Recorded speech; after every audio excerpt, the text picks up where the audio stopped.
pel full ngồi đã baoแต่มันรถเช่ไหม วิดีโอថ្ងៃនេះដែរចង់និយាយពីសកម្មភាពជីវិតពិតប្រចាំថ្ងៃរបស់ខ្ញុំបាទពុកម៉ែបងប្អូនហើយដោយសារតែថ្ងៃនេះពួកយើងនាំគ្នាស្រីស្រង់ដាក់ឡាប់ចាក់កដោតដែរបាទដោយសារតែជិតដល់រដូវទឹកឡើងទៀតហើយពុកម៉ែបងប្អូនហើយបើយើងមិនត្រៀមទេគឺចប់តែម្ដងហើយបើសិនតែឲ្យចាំទឹកទៅមកគឺសូនហើយពិបាកទៅវិញដល់ពេលយើងរៀបចំដាក់រួចហើយពុកម៉ែបងប្អូនគឺស្រីស្រង់នឹងទៅដាក់លើទូកតែម្ដងបងប្អូនគ្រាន់តែឃើញបាវីដេអូក៏ដឹងហើយបកាត់ស្ទឹងបកាត់ទឹកនេះឯងដើម្បីទៅដល់ស្ទឹងដល់ទូកយើងតែមកនេះខ្ញុំថតកាត់ទេបងប្អូនហើយដោយសារតែយើងឆ្លៀតពេលផ្លេតពេលថ្ងៃអីទៅយើងឈិះមកដាក់ចឹងណាហើយការរៀបចំយើងមិនទាន់នឹងហើយទេហើយអីបន្ថាយើងយកមកដាក់ហើយពីមុនគឺតែដាក់បានទៅដោះទៅអីចឹងណាតាមពិតទៅយើងយកទៅផ្សារតពុកម៉ែបងប្អូនហើយយើងផ្សារតឲ្យវាវែងដូចអាមុននោះគឺវាក្លីដល់ពេលវាក្លីវាពិបាកណាពុកម៉ែបងប្អូនវាពិបាកលក្ខណៈថាវាសំចុងខ្លាំងពេកដល់ពេលយើងផ្សារឲ្យវែងថែម1ម៉ែត្រជាងទៀតគឺមើលទៅវាស្នំគួរ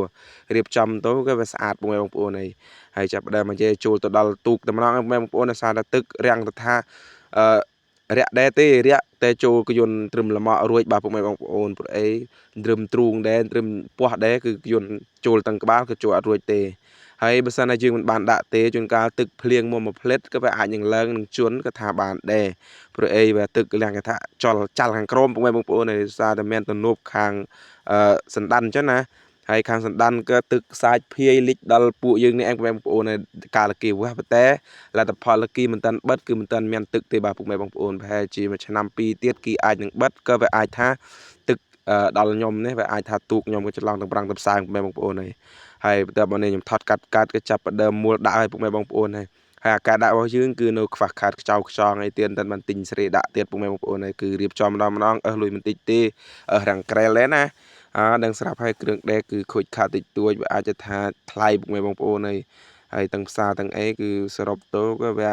កន្លះ100ដែរពុកម៉ែបងប្អូនហើយចាប់ផ្ដើមស្រីស្រង់រឹតឲ្យវាមុំមួនជប់ជួនណាពុកម៉ែបងប្អូនយើងថាពិនិត្យឲ្យច្បាស់លាស់មុននឹងប្រើពេលនេះក៏ចាប់ផ្ដើមរឹតចិនផងអីផងនេះកុំឲ្យថារបូតកណ្ណាតែរបូតឡាប់ចាមានថោកណាពុកម៉ែបងប្អូនតម្លៃវាគឺ100ជាងតែម្ដង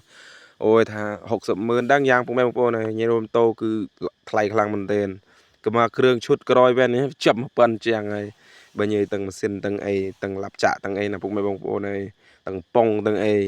ហើយមើលទៅសភាពទឹកស្ទឹងរាំងស្រស់ស្អាតដែរបាទពុកម៉ែបងប្អូនសារតែស្ទឹងសែនយើងទឹកខែនេះថ្លាល្អខ្លាំងមែនទែនបើសិនណាបានលេងតិចស្រួលមែនទែនបងប្អូនបានមកលេងដូចខ្ញុំគឺមួយសឹងថារាល់ថ្ងៃតែម្ដងបើសិនណាមកចង្ការក៏មួយលទូក៏មួយដែរបងប្អូនដោយសារតែយើងគឺ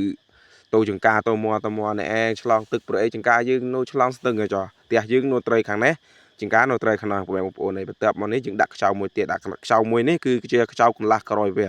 បើសិនតែយើងដាក់ខ្ចៅតែមួយអាចរបូតក៏វាអាចថាបាត់ជ្រុះឡាប់ចាក់ដល់ពេលយើងដាក់ខ្ចៅក្រោយនេះគឺមានកន្លះមានអីយើងដាក់តែគូលតែអីទៅណាដែលវាជាប់ទៅវាវិលវាអីទៅវាអត់ដកទេដោយសារតែយើងប្រើគឺមានទាំងលេខអាយ៉ែមានទាំងលេខទៅមុខចឹងណាកាលណាតែបុកវិលចុះវិលឡើងអុកចោលឡើងទៅវាអាចថារបូតខ្ចៅបងប្អូនយើងប្រុងប្រយ័ត្នកន្លែងនេះឯងបំផុតពេលខ្លះច្រឡំទៅថាបរបូតភ្លុចអីពុកម៉ែបងប្អូនគឺចាប់តែម្ដងហើ